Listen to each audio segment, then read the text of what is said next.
ప్రతి మనిషి జీవితంలో గురువుకున్నటువంటి ప్రాముఖ్యత తెలియజేసే విధంగా తల్లి, తండ్రి, గురువు, దైవం అని మన పెద్దలు చెప్తూ ఉంటారు. అంటే ఒక మనిషి జీవితాన్ని ఎక్కువగా ప్రభావితం చేయగలిగినటువంటి వ్యక్తులు ఎవరా అని మనం ఆలోచించినప్పుడు తల్లి, తండ్రి తర్వాత గురువు మాత్రమే. అంటే ప్రతి మనిషి జీవన గమనంలో ఒక మనిషి ఉన్నత స్థానానికి వెళ్ళేటటువంటి తన ప్రయాణంలో గురువు యొక్క పాత్ర అమితంగా ఉంటుంది. అందుకనే ఈ రోజున జీవితంలో ఉన్నత స్థానాలకి వెళ్ళినటువంటి వ్యక్తులు అందరూ కూడా తమ గురువులను మర్చిపోరు. జీవితాంతం తమ గురువుని గుర్తుపెట్టుకుంటారు. తమ గురువుని జీవితాంతం తాము బ్రతుకున్నంత వరకు కూడా మర్యాద ఇస్తూనే ఉంటారు తమ గురువులకి. అటువంటి సమాజంలో మనం ఉన్నాం.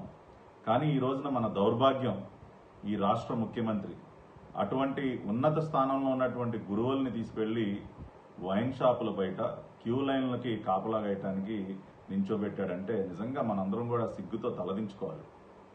అంటే సమాజంలో అందరి చేత గౌరవింపబడుతూ ఉన్నతంగా భావించేటటువంటి ఒక ప్రొఫెషన్లో ఉన్నటువంటి వ్యక్తుల్ని, టీచింగ్ ప్రొఫెషన్లో ఉన్నటువంటి వ్యక్తుల్ని ఈ రకంగా వారిని అవమానపరిచి మనం అందరం కూడా తలదించుకునే విధంగా ఈ రోజున రాష్ట్ర ముఖ్యమంత్రి వైన్ షాపుల బయట నించోబెట్టినటువంటి పరిస్థితి. కరోనా అత్యంత వేగంగా విస్తరిస్తున్నటువంటి పరిస్థితుల్లో కేవలం తన కంపెనీలో వైన్ కంపెనీలు, లిక్కర్ కంపెనీల దగ్గర నుంచి వచ్చేటటువంటి కమిషన్లకి కక్కుర్తిపడి ఈ రోజున వైన్ షాపులు తెరవటమే కాకుండా ఈ విధంగా గురువుల్ని, ఉపాధ్యాయుల్ని అవమానించడం అనేది నిజంగా ఇది తీవ్రంగా కూడా ఖండించదగినటువంటి అంశం. మనం ఒక్కసారి కనుక ఆలోచిస్తే ఏ వ్యక్తి అయినా, అంటే సజావుగా విద్యను అభ్యసించినటువంటి ఏ వ్యక్తి కూడా, ఏ మనిషి కూడా తన గురువులను కానివ్వండి, ఉపాధ్యాయులను కానివ్వండి ఈ విధంగా ట్రీట్ చేయరు. సరైనటువంటి విద్యని అభ్యసించనటువంటి వ్యక్తులు ఎవరైతే ఉంటారో, సరైన పద్ధతిలో విద్యాభ్యాసం చేయనటువంటి వ్యక్తులు ఎవరైతే ఉంటారో వాళ్ళు మాత్రం ఇటువంటి పనులు చేయగలరు. ఈ రోజున మన రాష్ట్ర ముఖ్యమంత్రి జగన్మోహన్ రెడ్డి కూడా అదే కోవలోకి వస్తాడు.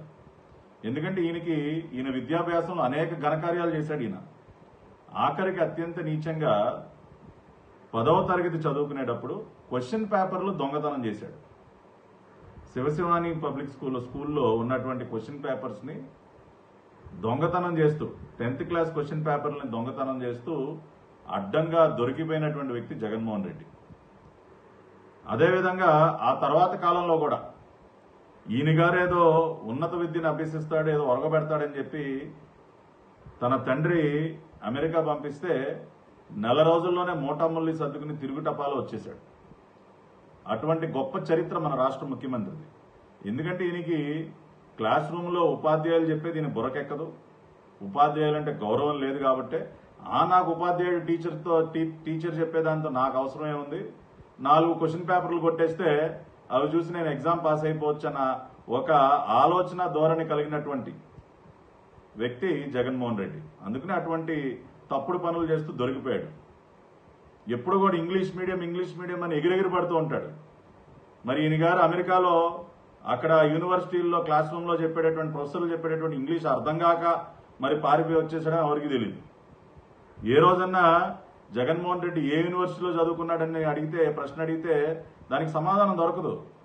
ఇవాళ చంద్రబాబు నాయుడు గారు ఏ యూనివర్సిటీలో చదువుకున్నారంటే ఎస్వి యూనివర్సిటీలో చాలా గొప్పగా చెప్తాం మేము. ఎస్వి యూనివర్సిటీలో ఒక విద్యార్థి నాయకుడిగా, ఒక మంచి విద్యార్థిగా ఇప్పటికీ కూడా అక్కడ ఉన్నటువంటి ఆ రోజున పనిచేసినటువంటి ఉపాధ్యాయులందరూ కూడా మెచ్చుకునే విధంగా చంద్రబాబు నాయుడు గారు తన విద్యను అభ్యసించారు. నారా లోకేష్ గారు ప్రపంచంలోనే ప్రఖ్యాతి గాంచినటువంటి స్టాన్ఫోర్డ్ లో చదువుకున్నారు. కానీ మరి జగన్మోహన్ రెడ్డి గారు చదువు ఎక్కడండి? లేదు క్వశ్చన్ పేపర్లు దొంగలించి చదవటమా? ఇటువంటి గొప్ప పద్ధతిలో విద్యను అభ్యసించాడు కాబట్టి ఈ రోజున ఉపాధ్యాయులందరినీ అవమానపరిచే విధంగా మనందరం తలదించుకునే విధంగా వ్యవహరిస్తూ ఉన్నాడు ఈ ముఖ్యమంత్రి. ఈ రోజున జగన్మోహన్ రెడ్డి ఉపాధ్యాయుల్ని వైన్ షాపుల బయట నుంచోబెట్టి క్యూ లైన్ల దగ్గర వాళ్ళని అవమానపరిస్తే గతంలో తెలుగుదేశం పార్టీ, చంద్రబాబు నాయుడు గారు అనేక రకాలైనటువంటి చర్యలు తీసుకుని వారిని గౌరవపరిచాం. మేము 43% ఫిట్మెంట్ ఇచ్చి ఉపాధ్యాయుల యొక్క జీతాలని గణనీయంగా పెంచినటువంటి పార్టీ తెలుగుదేశం పార్టీ, గణనీయంగా పెంచినటువంటి నాయకుడు చంద్రబాబు నాయుడు గారు. ఇవాళ తెలుగుదేశం పార్టీ ఎప్పుడు అధికారంలో ఉన్నా కూడా అనేక సందర్భాల్లో డిఎస్సీలు ఏర్పాటు చేసి కొత్తగా 1,70,000 ఉపాధ్యాయుల యొక్క పోస్టులను సృష్టించి 1,70,000 మంది ఉపాధ్యాయులను నియమించినటువంటి పార్టీ తెలుగుదేశం పార్టీ. దాదాపు 6,500 మంది కాంట్రాక్ట్ పద్ధతిలో పనిచేస్తున్నటువంటి ఉపాధ్యాయులకి వాళ్ళ జీతాలని దాదాపు 37 నుంచి 38 వేల రూపాయలకి తీసుకెళ్లినటువంటి party Telugu Desam party. Career advancement scheme ద్వారా అనేక మంది ఉపాధ్యాయులకి ఎంతో మేలు చేసినటువంటి పార్టీ తెలుగుదేశం పార్టీ. ఈ రోజుకి కూడా ఆ కెరీర్ అడ్వాన్స్మెంట్ స్కీమ్ ద్వారా మేలు పొందినటువంటి అనేక మంది ఉపాధ్యాయులు చంద్రబాబు నాయుడు గారిని ఒక దేవుడిగా పూజిస్తుంటారు.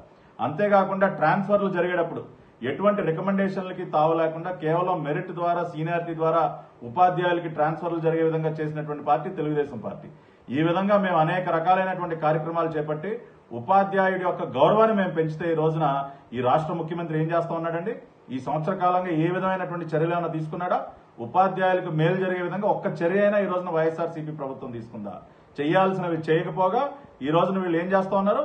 తీసుకువెళ్లి ఉపాధ్యాయుడిని వైన్ షాప్ బయట నుంచోబెట్టారు, క్యూ లైన్ల దగ్గర కాపలాగా నుంచోబెట్టారు. నిజంగా కూడా సిగ్గుతో తలదించుకోవాలి ఈ రోజున మనం అందరం కూడా, సమాజంలో ఉన్నటువంటి మన అందరం కూడా. ఇవాళ ఒకటే చెప్తా ఉన్నాం జగన్మోహన్ రెడ్డికి, నీకు ఉపాధ్యాయుడికి ఉన్నటువంటి విలువ నీకు ఎలాగూ తెలియదు. నువ్వు క్వశ్చన్ పేపర్ దొంగలించి నీ విద్యాభ్యాసం చేశావు, సగంలో విద్యను మానేసి పారిపోయి వచ్చినటువంటి వ్యక్తివి నువ్వు.